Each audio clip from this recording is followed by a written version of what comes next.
하나님 말씀 구약 사무엘상 1장 19절 말씀부터 봅니다.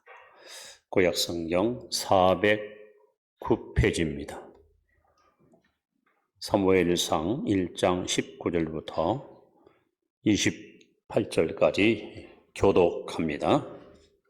그들이 아침 일찍 일어나 여호와 앞에 경배하고 돌아가 라마의 자기 집에 이르니라. 엘가나가 그의 아내 한나와 동침하며 여호와께서 그를 생각하신지라.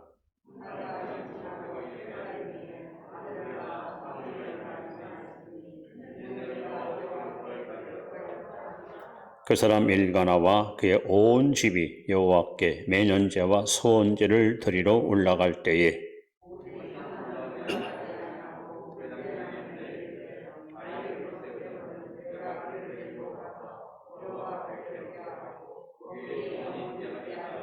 그의 남편 엘가나가 그에게 이르되 그대의 소견에 좋은 대로 하여 그를 젖되기까지 기다리라. 오직 여호와께서 그의 말씀대로 이루시기를 원하노라 하니라. 이에 그 여자가 그의 아들을 양육하며 그가 젖되기까지 기다리다가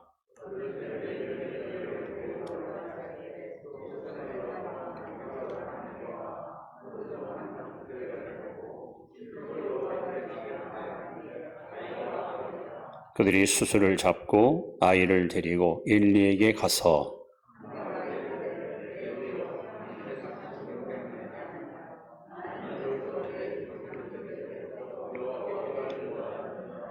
이 아이를 위하여 내가 기도하였더니 내가 구하여 기도한 바를 여호와께서 내게 허락하신지라.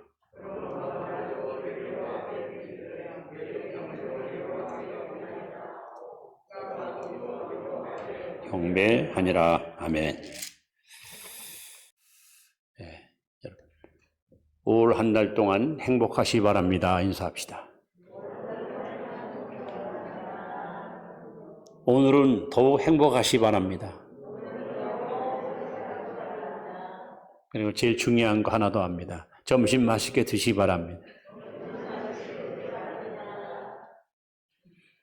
자, 오늘 어린이 주일을 맞이해서 여러분 어린이들의 그 소중함을 우리가 다시 한번 상기하는 시간이 됐으면 합니다.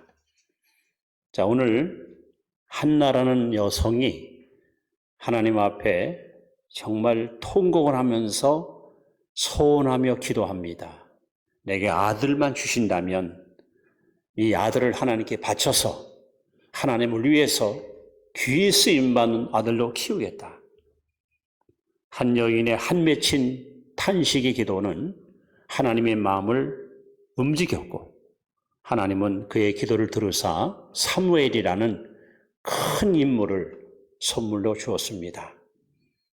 이 한나라는 여성이 살았던 그 당시 이스라엘의 시대적 배경을 보시면 여러분 국가적 위기가 팽배했던 시절입니다. 무엇보다 더 종교가 아주 타락해서 어떤 삶의 구심점을 잃어버렸던 혼탁한 시절이었습니다. 도덕적으로 부패하여 사람들이 어디 가든지 악취를 풍기는 불행한 사회가 바로 이 시대의 사회였습니다. 이러다 보니까 사람들의 가치관이 다 붕괴되고 애국심도 사라지고 꿈과 희망을 상실했던 시대가 바로 이 사사시대의 말미였습니다. 영웅도 떠나고 또 지도자도 존경받지 못하고 예언자의 외침도 사라진 영적 암흑시대. 그때에 가정적으로 또 개인적으로 많은 고통을 안고 하루하루 힘든 시대를 살아갔던 그 시대에 이름도 없고 빛도 없는 한 여성이 성경에 등장합니다. 사무엘상 1장 1절에 보시면 에브라임 산지 나마다임 소빔에 에브라임 사람 엘가나라 하는 사람이 있었으니 그는 여호함의 아들이요 엘리후의 손자요 도우의 증손이요 숲의 손손이더라 하면서 그에게 두 아내가 있었으니 한 사람의 이름은 한나요, 한 사람의 이름은 브릿나라. 브릿나에게는 자식이 있고 한나에게는 자식이 없었더라.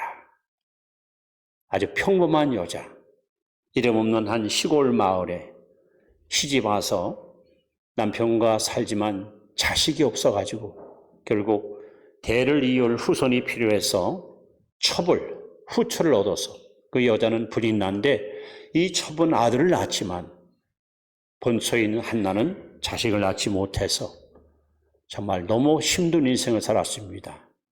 여러분, 이스라엘 백성들은 여자가 시집가서 아들을 낳아야 저 사람 하나님께 복받은 사람이다, 저 하나님 앞에 은혜를 입은 사람이다 하고 인정을 받습니다. 만약에 결혼해서 아들을 낳지 못하면 하나님께 저주받은 인생, 버림받은 인생, 그렇게 여러분 무시와 멸시를 받았던 것이 이 시대의 이스라엘 민족의 풍속이었습니다. 그런데 오늘 한나라는 여자가 자식을 낳지 못한다는 그 안타까운 열등감 때문에 갖던 애 힘든데 후처인 브릿나가 툭하면 한나를 무시하고 격분시키고 감정을 상하게 하고, 그래서 한나는 매일매일 눈물과 탄식으로 세월을 보냅니다. 여자로서 여자의 소임을 다하지 못하고 철저하게 버림받았다는 이 안타까운 마음이 그를 너무 힘들게 했습니다. 근데 성경에 보시면 한나가 아이를 낳지 못하는 이유가 신체적으로 문제가 있는 것은 아닙니다. 불임 여성이 아닙니다. 1장 5절에 보시면 여호와께서 그에게 임신하지 못하게 하시니 그랬습니다. 하나님이 태의 문을 닫아버렸어요. 그러니까 6절에 보시면 여호와께서 그에게 임신하지 못하게 하심으로 그의 즉 적수인 브릿나가 그를 심히 격분하게 하여 괴롭게 하더라. 넌 하나님께 버림받은 여자야. 넌 하나님께 저주받은 인생이야. 너 같은 것이 안방을 꿰차고 정부의 노릇하느냐? 애도 못 낳는 주제에 야, 밥이 입에 들어가니? 허구한 날 후처에게 무시와 모욕을 당하면서 한나는 너무도 고통스러운 인생의 길을 걸어갔습니다. 이 한나는 결국 그 슬픔과 고통을 어찌할 수 없어 실로에 있는 하나님의 전에 가서 이제 하나님께 아주 통곡을 하면서 눈물로 기도하기 시작합니다. 그리고 그의 기도는 결국 서원기도, 1장 11절에 보시면 서원하여 이르되 만군의 여호와여, 만일 주의 여종의 고통을 돌보시고 나를 기억하사 주의 여종을 잊지 아니하시고 주의 여종에게 아들을 주시면 내가 그의 평생에 그를 여호와께 드리고 삭도를 그의 머리에 대지 아니하겠나이다. 이렇게 하나님 앞에 소원 기도를 했는데 하나님께서는 놀랍게도 우리가 읽은 1장 20절에 보시면 한나가 임신하고 때가 이름에 아들을 낳아 사무엘이라 이름하였으니 이는 내가 여호와께 그를 구하였다 함이더라. 하나님은 이 한 맺힌 여인의 눈물을 보시고 탄식을 들으시고 귀한 아들을 선물로 주었습니다. 바로 그 이름이 사무엘, 구해서 얻었다, 기도로 응답받았다. 이러한 존귀한 아들이 한나를 통해서 출생하게 되었습니다. 한나는 하나님과의 약속을 이해하기 위해서 아이를 낳아서 젖될 때까지 자기 품에 안아서 아이를 키우다가 젖을 뗄 때에 이 아이를 데리고 실로에 가서 하나님 앞에 아이를 헌신시켰습니다. 그래서 오늘 읽은 마지막 절에 보시면 나도 그를 여호와께 드리되 그의 평생을 여호와께 드리나이다 하고 그가 거기서 여호와께 경배하니라. 여기서 중요한 말씀입니다. 그의 평생을 여호와께 드리나이다. 자, 한나가 어떻게 하나밖에 없는, 어떻게 어렵게 얻은 아들을 조금도 망설이거나 주저하지 않고 하나님께 아낌없이 드릴 수 있었을까? 어떻게 하나님께 헌신할 수 있을까? 한나의 이 아름다운 모습을 통해서 저와 여러분들이 영적 교훈을 이 시간 받을 수 있기를 바랍니다. 한나가 기도로 얻은 아들을 하나님께 아낌없이 드릴 수 있던 첫 번째 이유는 하나님의 은혜에 대한 감사 때문이었습니다. 하나님의 은혜에 대한 감사. 여러분 시편 116편 12절 한번 같이 봅니다. 시작. 내게 주신 모든 은혜를 내가 여호와께 무엇으로 보답할까? 아까 말씀대로 한나는 하나님이 태를 닫았어. 임신하지 못하게 막았습니다. 그러니까 이 여인은 하나님이 허용하지 않으면 평생 아이를 낳을 수가 없습니다. 그래서 불나라는 처가 막 조롱하고 무시한 거예요. 넌 하나님께 버림받았어. 하나님이 너하고 아무 상관없어. 넌 하나님께 외면당한 불행한 여인이야. 그렇게 한나는 정말 슬픔의 세월을 보냈고 고통의 시간을 보냈던 사람입니다. 그는 그 한을 가슴에 품고 하나님께 눈물로 통곡하며 기도합니다. 나에게 아들을 주시면, 나에게 자식을 주시면 내 평생의 머리를 자르지 않고 성별해서 이 아이를 평생 하나님께 내가 바치겠습니다.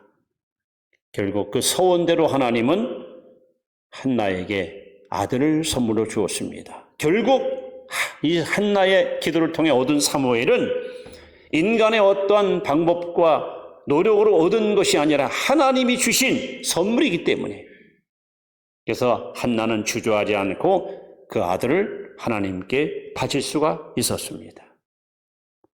오늘 여러분들은 여러분의 자녀들이 여러분 것이라고 생각하십니까? 여러분, 우리의 자녀들은 하나님의 선물입니다. 하나님이 여러분에게 주신 가장 소중한 선물입니다. 우리나라 6.25 전쟁의 영웅인 미국의 더글러스 맥아더 장군, 이 사람은 전쟁을 많이 치르고 혁혁한 공을 세워서 이 집에 가면 막 훈장이 수백 개가 걸려 있습니다. 그런데 맥아더 장군이 이런 말을 했습니다. 내 평생에 가장 위대한 훈장은 하나님이 내게 주신 내 아들입니다. 여러 원수에게, 대통령에게 많은 표창과 훈장을 받았지만 나는 그 별 볼 일 없다는 거죠. 내게 진짜 훌륭한 훈장은 내 아들입니다. 여러분, 자녀는 하나님이 내게 주신 가장 부끄럽고 가장 존귀한 특별한 선물입니다. 특히 한나 같은 경우는 하나님이 태를 닫아서 아이를 낳을 수가 없잖아요. 그런데 하나님께 눈물로 기도해서 하나님이 응답을 주심으로 태어난 아이입니까? 얼마나 보배롭겠어요. 얼마나 극진히 아끼고 사랑할 대상입니까? 그런데 하나님 앞에 한나는 주저하지 않고 이 아들을 갖다 바쳐버렸습니다. 왜? 하나님이 주신 선물이니까 하나님께 돌려드린 거죠. 오늘 여러분이 하나님의 은혜가, 감사가 클면 클수록 내게 아들도 딸도 하나님이 주셨구나, 하나님 주신 최고의 선물이나, 이 감사의 마음이 큰 사람은 주저하지 않고 하나님 앞에 여러분의 자녀들을 드릴 수 있습니다. 그러나 이 마음의 감사가 사라지고 하나님의 은혜에 대해 감사를 망각한 사람들은 결코 여러분의 자녀들을 하나님께 헌신시킬 수가 없는 것입니다. 이 감사라는 것은 현재 우리가 누리는 그 분복, 이 분복을 30배, 60배, 100배로 키우는 축복의 통로예요. 보십시오. 한나가 기도해서 얻었던 사무엘을 아낌없이 하나님께 드렸더니 하나님은 보너스로 한나에게 아들 셋과 딸 둘을, 즉 3남 2녀를 선물로 주었습니다. 만약 욕심을 부리고 이게 어떻게 얻은 아들인데, 어떻게 낳은 자식인데 내가 끼고 살아야지 어찌 하나님께 바칠 수 있냐 하고 욕심부렸더라면 아마 한나는 이런 선물을 받지 못했을 겁니다. 오늘 여러분 자녀를 바라볼 때 어떤 생각하십니까? 내가 수고해서 얻은 자식이다 이렇게 생각하십니까? 아니면 하나님이 내게 주신 선물이다 이렇게 생각하십니까? 한나는 그 가슴 속에 하나님의 은혜가 너무 크고 하나님의 은혜가 너무너무 풍성해서 보답할 길이 없는 거야. 그래서 그는 주저하지 않고 하나밖에 없는 아들을 하나님께 드렸더니 하나님께서는 보너스로 아들 셋과 딸 둘을 선물로 주신 것입니다. 이렇게 한나가 사랑하는 아들을 하나님께 바칠 수 있던 그 결정적인 헌신의 동기는 하나님의 은혜에 대한 감사가 가득 찼기 때문에, 그래서 아까 시편 기자가 말한 것처럼 하나님께 받은 은혜를 무엇으로 보답할꼬? 여러분들이 자녀를 바라볼 때마다 하나님이 내게 아들을 혹은 딸을 선물 주는데 내가 이 선물을 뭘 보답할까? 이것만 고민해 보세요. 그럼 우리는 하나님 앞에 조금 더 아까워하지 않고 여러분의 자녀들을 헌신시킬 수가 있는 것입니다. 두 번째, 한나가 하나님 앞에 아낌없이 아들을 바칠 수 있던 두 번째 이유는 소유의식을 버렸기 때문입니다. 소유의식. 다시 말하면 자녀는 내 소산물이 아니에요. 자, 우리 시편 127편 3절에 뭐라고 말씀합니까? 같이 봅니다. 시작. 보라, 자식들은 여호와의 기업이요 태의 열매는 그의 상급이로다. 여러분의 자녀들 여러분 거 아니라는 거예요. 하나님이 주신 기업입니다. 태의 열매입니다. 자녀들을 대하는 부모들의 모습 보면 두 가지 의식이 있어요. 어떤 부모는 소유의식을 가지고 자녀들을 대합니다. 소유의식. 이건 내 자식이야. 내 새끼야. 이건 내 거야. 그래서 자녀들을 마음대로 좌지우지하려고 합니다. 내가 원하는 방향으로 가게 하고 내가 먹일 걸 먹이고 시킬 걸 시켜서 내가 의도하는 곳으로 아이가 살아가도록 아이들을 갖다 어쩌면 집착하고 강요하는 소유의식이 강한 부모가 있습니다. 반대로 여러분 관리의식, 즉 청직의식, 자식은 내게 아니다. 하나님이 내게 위임한, 하나님이 내게 맡겨놓은 하나님의 선물일 뿐이다. 그러므로 하나님의 뜻대로 아이들을 잘 키워서 하나님의 영광에서 살아가도록 여러분이 양육하는 것이 바로 관리의식을 갖고 있는 부모의 모습입니다. 오늘 여러분들은 어떤 의식을 가지고 자녀들을 양육하셨습니까? 내 것이라는 소유의식. 여러분, 이 소유의식, 다시 말하면 자식은 내 것이다 하는 이러한 강한 의식을 갖게 되면 과연 그것이 아이들이 정상적인 교육이 가능하다고 생각하십니까? 저는 능력이 없어서 자식 하나밖에 두지 못했습니다. 그리고 아이가 태어나서 제 기어오르던 고등학교 3학년 때 딱 한 번 3박 4일 설악산에 같이 가서 이렇게 함께 호흡하고 함께 대화했던 시간이, 그 전에는 한 번도 같이 있는 시간이 없었습니다. 복음 전한다고 뭐 집회 다닌다고 항상 거의 집을 떠나서 외지에서 생활했기 때문에 아이와 같이 있는 시간이 없었어요. 그 하나님 앞에 늘 기도했습니다. 하나님, 나는 자식을 이리 따라갈 수도 없고 지켜볼 수도 없고 같이 호흡하고 같이 생활할 수도 없습니다. 하나님이 책임져 주세요. 하나님이 키워주세요. 하나님이 이끌어 주세요. 하나님은 선한 목자이시니 저 애가 길을 잃지 않도록, 방황하지 않도록 하나님께서 그 마음을 붙들어 주시고 주님이 기뻐하는 모습으로 자라나도록 그렇게 양육시켜 달라고 늘 기도하면서, 근데 하나님이 정말 제가 기대한 것보다 훨씬 더 잘, 멋지게, 아름답게 잘 키워주셔서 얼마나 감사한지 모릅니다. 여러분, 자식을 사랑하는 마음은 부모로서는 당연한 거예요. 그런데 집착을 하면, 지나치게 자식한테 집착하게 되면요, 아이의 인격과 아이의 성격에 여러 가지 상처와 문제가 발생합니다. 집착할 때 생기는 병이 있더라고요. 그 병이 4가지 병이 찾아오는데 첫 번째 왕초병이에요. 왕초병. 이 병이 왜 걸리는가? 별로 기대하지 않았던 자식이 태어납니다. 아유, 저 인간 왜 태어나서 저런 인간이? 부모들이 별로 반가워하지 않아요. 그리고 아이가 커가는데 관심도 없어요. 내가 용돈 필요하면 용돈 주고 옷 살려면 옷 사주고 그러면서 야 인마 너 필요한 거 내가 대줬으니까 네 알아서 공부해. 무관심합니다. 그러면서 여러분 무관심과 무시 속에서 자란 아이들 속에는요 적개심, 반항심이 자꾸 크게 됩니다. 결국 이 아이들은요 사춘기가 딱 되면요 나도 이제 독립하겠다 이러한 그 자아의식이 갖게 되면서 이게 탁 담배 피면서 어른처럼 행세도 부르고 똘마니 거느리면서 왕노로 타려고 하고요. 이 집안에서 무시당하고 멸시당하니까 밖에 나가서 사람들을 그냥 자기가 장악하려고 하고 다스리려 하는 이게 바로 가정에서 어릴 때부터 잘못 양육된 부모의 그 집착병이 낳은 첫 번째 병입니다. 두 번째 병은 자라목병, 자라목. 지나치게 부모가 아이를 욱박지르고 간섭하고 야 이것도 못해? 이것도 못해? 이런 식으로 아이를 갖다가 계속 꾸짖어서 키우니까 애가 주눅이 드는 거예요. 자라목애처럼 쑥 집어넣고 기를 못 피는 거예요. 그리고 부모가 다 해줘.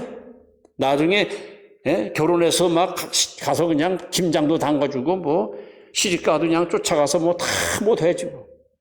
여러분 그게 과연 올바른 교육이라고 생각하십니까? 세 번째는 인기병이라는 병이 있습니다. 가만히 보니까 둘째 아들이 머리가 똑똑해요. 머리가 두뇌가 뛰어나요.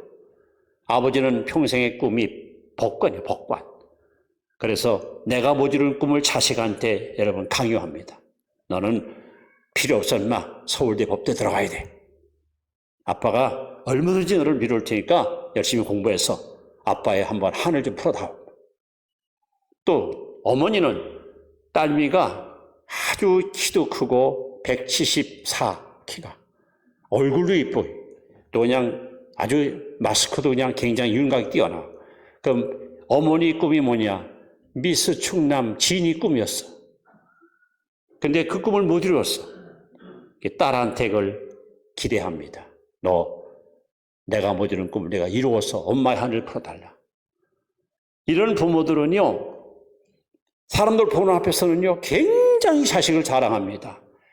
아유 우리 그런 새끼는 그냥 맨날 코피 흘려 코피 흘려. 여러분 이제 사람들은 무슨 몸이 아프냐 하잖아요. 그러니까 밤 새벽 2시까지 공부하느라고 그냥 코피 흘린다고. 그게 뭐예요? 은근히 잘하는 거죠 자식. 네? 또 아유 우리 그 딸내미는 그냥 도대체 막 맞는 청바지가 없어. 지난해도 사줬는데 짧아가지고 또 새로 사야 돼. 아이 늘씬하다고도 잘하는 거예요. 그런데 일단 집에 와서는 상황이 달라져요. 성적표를 딱 보더니 야 자식아 평균 95점이 뭐냐 인마 조금만 더 하면 자식아 100점 할 수 있잖아. 너 이거밖에 못해? 야 너 사람들 앞에서 내가 분명히 사람 앞에 갈 때는 마스카라를 하라 했지. 마스카라 아주 이쁘게 눈 좀 하라고. 근데 그래가지고 너 그 추한 꼴 보이냐고. 그러다 보니까 아이들이요 스스로 자신이 특별한 존재인 것처럼 착각에 빠져가지고 그래서 이제 공주병, 왕자병에 그래서 걸리는 거예요. 그런가 하면 여러분 아천병. 자녀를 키울 때요 아이가 잘하는 것 심부름 잘하면 칭찬하고 말 잘 들으면 하여간 부모 말을 잘 들으면 칭찬을 해주면서 키우는 거예요. 그러니까 아이들이 눈치만 보고 크는 눈치만 보고 어떻게 보면 부모님 앞에 칭찬받을까 이것만 생각하는 거죠. 이런 사람들이 나중에 여러분 어른이 돼가지고 직장에 가면요 그냥 상사 앞에 붙어가지고 아첨 떨면서 누가 좀 잘 나가면 가서 그냥 고자질하고 이런 어릴 때 잘못된 부모의 집착과 그릇된 교육이 아이의 인생을 일으키려면 망가뜨리는 거예요. 근데 오늘 한나는 젖될 때까지만 품에 안고 키웠습니다. 그리고 젖을 떼자마자 실로에 있는 제사장 엘리에게 이 아이를 갖다 맡겼습니다. 여러분 성경 읽어보세요. 엘리가 어떤 사람입니까? 이스라엘의 마지막 등불이에요. 사사였었습니다. 그러나 이 사람은 영적으로다가 굉장히 여러분 기울고 태만한 사람이었습니다. 한마디로 본보기가 아니에요. 본받을 게 하나도 없었어요. 더군다나 그 아들 홈리 비누아스 제사장이에요. 그런데 사무엘상 2장 12절에 보면은 이렇게 써 있습니다. 엘리의 아들들은 행실이 나빠 여호와를 알지 못하더라. 여러분 만약에 여러분의 자녀들을 학교를 보내는데 그 학교에 선생님이 행실이 나쁘다. 교장 선생님이 아주 인격이 잘못됐다. 그리고 내가 보낸 자녀들 반의 아이들이 그냥 질이 나쁜 애들만 모여있다. 여러분 그러면 그 학교에 보내겠습니까? 그런데 한나는 보냈습니다. 왜요? 하나님이 키워준다는 거죠. 하나님이 내 아들을 반드시 키워줄 것이라는 믿고 그리고 아낌없이 여러분 하나님께 바친 거예요. 여러분 소유의식을 갖고 키우지 마세요. 내 자식 내 거라고 생각하지 마세요. 분명히 성경은 자녀는 하나님의 기업입니다. 여러분은 관리자입니다. 하나님이 기대하는 사람으로 우리가 잘 양육해서 하나님께 쓰임받도록 그렇게 여러분 우리가 중간 역할하는 것이 부모의 책임이지 내 자식이 내 마음대로 한다는 그 그릇된 소유의식은 이렇게 아이들을 인격적으로다가 잘못 양육해서 그녀는 여러분 사회 적응도 못하고 어디 가든지 신뢰받지 못하는 실패하는 인생이 될 수도 있다는 겁니다. 그래서 한나는 어차피 사무엘은 하나님이 주신 기도 응답으로 받은 아들이고 내 것이 아니기 때문에 하나님이 주신 하나님의 선물이기 때문에 그는 주저하지 않고 아들을 하나님께 드릴 수가 있었습니다. 오늘 여러분들이 이런 소유의식을 버리고 관리의식을 가지고 자녀들을 하나님께 맡기고 기도하며 양육해 보십시오. 세 번째, 한나가 사무엘을 하나님께 드릴 수 있던 세 번째 이유는 자녀에 대한 영적인 열망 때문에 영적인 열망. 자, 여러분 우리가 읽은 말씀이면 1장 11절을 한번 다 같이 보세요. 사무엘상 1장 11절. 자, 시작. 선하여 이르되 만군의 여호와여 만일 주의 여종의 고통을 돌보시고 나를 기억하사 주의 여종을 잊지 아니하시고 주의 여종에게 아들을 주시면 내가 그의 평생에 그의 여호와께 드리고 삭도를 그의 머리에 대지 아니하겠나이다. 여기서 중요한 단어가 삭도를 안는다. 다시 나시린 구별된 성별된 자, 그죠? 한나는 하나님께 소원했습니다. 아들을 주시면 깨끗하게 키우겠습니다. 세상에 물들지 않고 오염되지 않고 타락하지 않고 정직하고 깨끗하고 순결한 사람으로 키워서 하나님 앞에 멋지게 쓰임받는 하나님의 일꾼으로 제가 기르겠습니다. 오늘 이 땅의 어머니들이 이 땅의 아버지들이 좀 자식을 하나님께 기도하면서 이런 야망을 가져보세요. 예? 남 흉내내고 따라가는 자식이 아니라 정말 순결한 영혼, 깨끗하고 투명한 영혼, 세상에 물들지 않고 정직하고 의로운 마음을 가지고 이 세상을 변화시키고 이 세상을 개조할 수 있는 그런 일꾼으로 여러분 자녀들을 한번 키워보세요.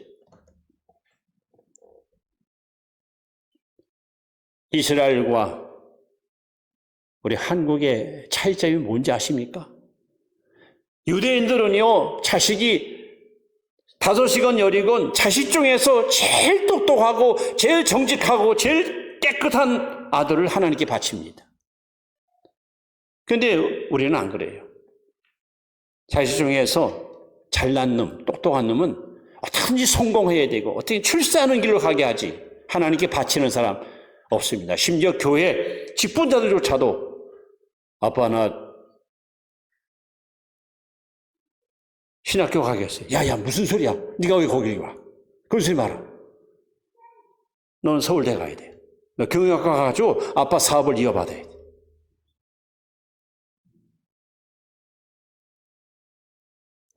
오늘 한국 교회가 신뢰도가 뚝 떨어졌어요. 제가 볼 때 교회가 문제가 아니고 목회자 자질이 문제예요. 목회자의 그 자질이 떨어졌기 때문에 교회가 그만큼 신뢰를 못 받고 그 그릇된 목회자의 윤리와 도덕과 모든 삶이 사람들한테 비난을 받고 있는 겁니다. 그럼 왜 그렇게 됐느냐? 부모들이 똑똑한 자식을 하나님께 바치지 않고 좀 질이 떨어지는 걸 하나님께 바쳐놓으니까 오늘 이 지경 된 거 아니에요? 여러분, 한나의 영적인 열망은 결국 사무엘을 이스라엘의 국부로 만들었고 사무엘을 통해서 사울왕과 다윗왕이 기름 부어 왕이 되었지요.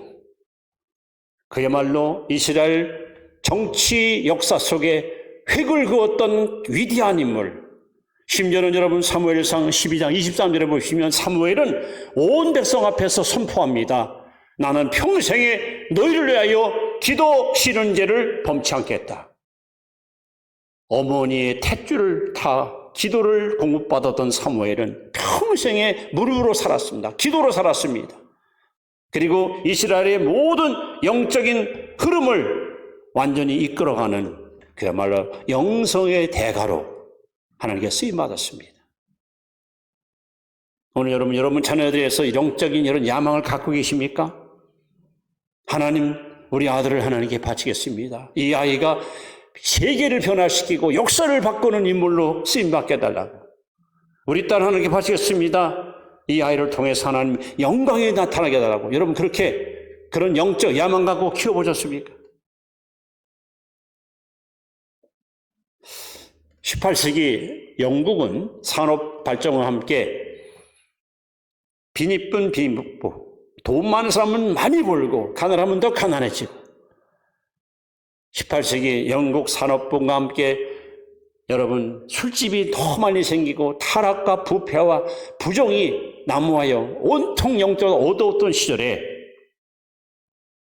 한 어머니가 자녀를 19을 낳는데 이 어머니가 자녀를 놓고 기도하면서 결심을 했습니다. 학교 교육에 내 아이들을 다 맡길 수는 없다.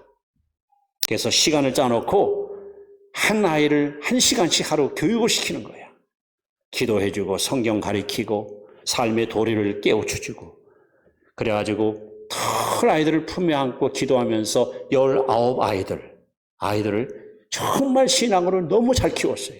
아주 그냥 시간을 딱 정해놓고 1분 1초도 여러분 헛되어버리지 않고 그래서 어머니 품에서 자라난 인물 가운데 존 웨슬레 감리교 창설자, 찰스 웨슬레 찬송가 작곡가 여러분 이런 인물이 영국 사회를 변화시켰습니다. 웨슬레가 지나간 거리에는 100년 동안 술집이 안 생겼어요. 한 어머니의 헌신과 믿음으로 키운 자녀들이 영국 전 세계를 갖다가 이렇게 변화시키는 위대한 인물이 나온 거예요. 오늘 이 땅의 모든 부모님들이 여러분 이런 야망을 가지고 여러분 자녀들을 한번 믿음으로 키워보세요. 내 품에서 태어난 아이가 장차 대한민국의 운명을 이끌어가고 아시아와 전 세계 영혼들을 살릴 수 있는 그런 일꾼이 되길 여러분 기대하면서 키워보세요.